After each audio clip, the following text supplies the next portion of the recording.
Welcome in. Thanks for joining us today. I'm Gina Benitez in for Nolan. We start with breaking news in Decatur, where there's a heavy police presence outside a home on Mud Tavern Road. 48's Noah Cowell joins us now live from that scene. And Noah, what have you learned so far? So, Gina, what we've learned so far, pretty limited, but here's what I can tell you. There's a heavy police presence right behind me here in the Barton community in Decatur on Mud Tavern and Danville Road. A couple people around this scene have told me that they heard someone was shot and killed in their home. Now, we don't have any of that confirmed from Decatur police just yet. They told us that there's very limited info that they can give at this time, but several members of Decatur police are here. Also, the spokesperson for Madison County Sheriff's Office, Brent Patterson, also here, and CSI as well. We will continue to update you on this situation as we learn more. Reporting live in Decatur, Noah Cowell, 48 News, on your side. Noah, thank you. Now to an update on a man who's accused of threatening to kill a Lauderdale County mother after she found out about his alleged relationship with her teenage daughter. 52-year-old Gregory Ford was arrested in Florida last week and charged with sexual battery of a minor. Court records show Ford, who was a traveling vet, allegedly had sexual relations with a 15-year-old girl from Florence and threatened to have a friend from the CIA shoot and kill her mother after the investigation started. The victim's attorney, Spencer Cooven, told 48 the teen is one of Ford's 10 to 15 victims in the FBI's investigation, which spans across at least 8 different states. He was using the messages that you've seen in the criminal complaint. He would cut and paste those to other young girls that he was victimizing. So each young girl felt that she was special and she was the one in his eyes. But in reality, he was doing this across a platform of numerous young girls. The first alleged victim from Florence, who is now 17, released a statement saying, "I was a teenager targeted and groomed by a 52-year-old man. What he did to me was not love. It was abuse, control, and manipulation." Cooven says Ford's first court appearance is in Florida next week. All new tonight, we now know one person involved in a Madison County wreck last month has died. The crash happened on Highway 72 a few miles north of Gurley on September 13th. Troopers say Walter Stevens III was critically injured when he collided head-on with another car. Stevens' car then crashed into another car. He was taken to the hospital for further treatment but died from his injuries on Thursday. The drivers of the other cars involved in that crash, as well as a 1-year-old passenger, were also taken to the hospital. A Colbert County woman was killed when a heavy piece of equipment rolled on top of her. Colbert County Sheriff Eric Ballantyne tells our media partners that the Times Daily crews were called to the scene just before 4 Friday afternoon on Allsboro Road off US 72. The victim, identified as 47-year-old Tanya Presley, was taken to the hospital where she died of her injuries. The coroner says the equipment that fell on her is described as, quote, a large loader. Foul play has been ruled out. The Trump administration has announced federal troops are headed to Chicago and Portland. The announcement comes as the same time troops started their deployment in Memphis earlier this week. John Lawrence has the details. Tensions are swirling around the Windy City. On Friday, the same day Homeland Security Secretary Kristi Noem made a visit to the Immigration and Customs Enforcement facility near Chicago, you were going to be placed under arrest. Chicago alderperson Jesse Fuentes was taken into custody by ICE agents at an area hospital while demanding to see a warrant for an injured man. This is not the first incident, you all. What ICE is doing is exercising violence, physical violence on the people of Chicago. Chicago Mayor Brandon Johnson called Fuentes' detainment a, quote, attempt to stoke fear and intimidation. She was later released, but a Homeland Security statement said nearly 30 protesters had tried to break into the area where the detainee was being treated. And Chicago isn't the only city the Trump administration is focusing on. The president has directed Secretary Hegseth to provide all necessary troops to protect war-ravaged Portland and any ICE facilities under siege from attack by Antifa and other left-wing domestic terrorists. President Donald Trump is also considering an end to providing financial assistance to Oregon's largest city. He has directed his team here at the White House to begin reviewing aid that can potentially be cut in Portland. We will not fund states that allow anarchy. There will also be an additional surge of federal resources to Portland immediately. I'm John Lawrence reporting. Former NFL quarterback and TV analyst Mark Sanchez is recovering after being stabbed in Indianapolis. Sanchez was in the city ahead of the Colts game tomorrow. Authorities say the stabbing happened near the stadium. Investigators say the incident involved two men and was not a random act of violence. Sanchez was a former first-round pick and last played in 2018. Now, your first alert weather forecast with Jada Russell.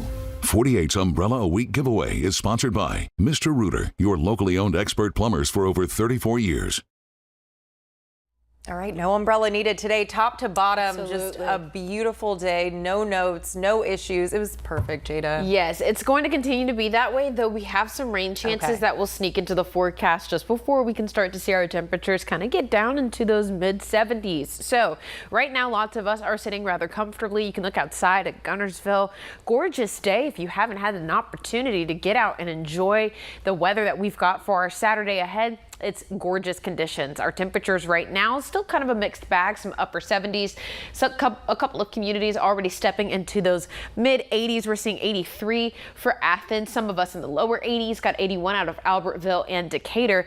But it's nice and comfortable and a good deal of a breeze going throughout most of our afternoon into our evening. So if you have some plans, maybe to sit out and enjoy a couple of football games this evening on your patio, it's going to be a great night to go ahead and do so. We're going to see some of those mid 70s here around Huntsville, closer to the 6 o'clock hour. So we've got another hour or so before we start to slide down there. At that point, most of us will also see some upper 60s later on tonight. Decent breeze going for the rest of the evening, and we could see a cloud every now and again. Just some opportunities for some cloud cover. Now, like I mentioned, rain chances are going to sneak back into the forecast after the weekend, and then we'll see some cooler weather on the way. So for your Sunday, highs expected to be in those mid 80s, keeping a couple of clouds around for most of us. Nice and dry and out the door. Expecting to see those temperatures in those low end 60s. Moving to the start of the work week, I know a couple of folks are already looking ahead. It's fall break for a couple of schools in the communities. We're seeing some rain chances to start off the week, although our temperatures will hang around the low end 80s and upper 70s at times. So humidity will start to come back into the forecast for us. It won't be too sticky until we get to midweek, but we'll keep it quite comfy for the next couple of days. And then by the time we get to midweek, we're expecting to keep it well under oppressive levels, but we are getting to some sticky conditions out the door, so make sure you are well aware of that. So like I mentioned, gorgeous conditions so far for our Saturday and Sunday. Rain chances will return Monday and Tuesday. Wednesday is going to be the opportunity for us to have some heavier chances for scattered storms, pushing us into those mid and also possibly low in 70s for us, getting some 50s in the mix for our mornings as well. So keep that in mind as you make your plans for the following weekend. It will be much cooler than what we're expecting at the current moment. So we're pushing through Monday through Wednesday. We've got those rain chances around, but it's going to be some gorgeous conditions this time next week. Go ahead and get your plans going for that point and keep those umbrellas on standby to start the week. We'll be back right after this.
Covering your community in Huntsville now, where women of all ages are getting lessons on how to take care of their cars. Huntsville Parks and Recreation hosted Girls Garage today at the Bronze Springs Recreation Center. The event allowed participants to get hands-on experience on proper car management, like changing tires and checking oil levels. The event was free to attend as the pros taught important lessons in case there is a roadside emergency. Now over to Madison, where the annual street festival just wrapped up. It kicked off with a parade this morning, and it made its way through the city. The festival included all sorts of activities like arts and crafts, different exhibits, food, and entertainment. Locals said it was a fun way to spend the afternoon.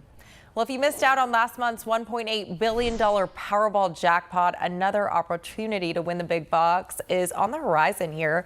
Following last night's Mega Millions drawing, the jackpot now sits at almost $550 million. That makes it the 12th largest jackpot in the game's history. If you want to try your luck, the next Mega Millions drawing will take place on Tuesday.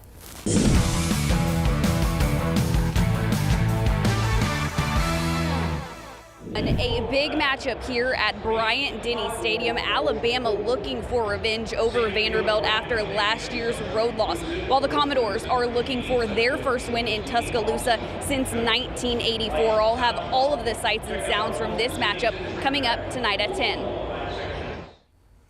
And checking in on the score of that game right now, the first half led by the defenses until the end of the second quarter. In the final 2 minutes, each side scored 7. Tied at 14 to enter the half, but Alabama then kicking 2 field goals to take a 20-14 lead as the third quarter came to a close. North Alabama, meanwhile, coming off their bye week with a road trip facing Abilene Christian. The Wildcats were off to a hot start. At last check, the Lions are down 45-16 halfway through the third quarter. UNA is still looking for their second win of the season. And a big matchup down in Mobile tonight. Jackson State and Alabama A&M meet for the 4th straight year in the Gulf Coast Challenge. The Bulldogs are looking for revenge over their SWAC rival after falling in the last 3 meetings against the Tigers. The game just kicked off for head coach Sam Shade, and the Bulldogs will have your highlights coming up at 10. All right, well, that's all our time now. Yeah. Thanks for joining us for the 48 Fastcast. A beautiful night outside. Get out and enjoy. Jada said it's going to be nice the rest of the night, too. Nice and comfortable. Go ahead. All right, that's it. Be sure to tune in again later tonight at 10. And remember, you can get real-time news and weather updates 24/7 on our website, WAFF.com. Have a good one.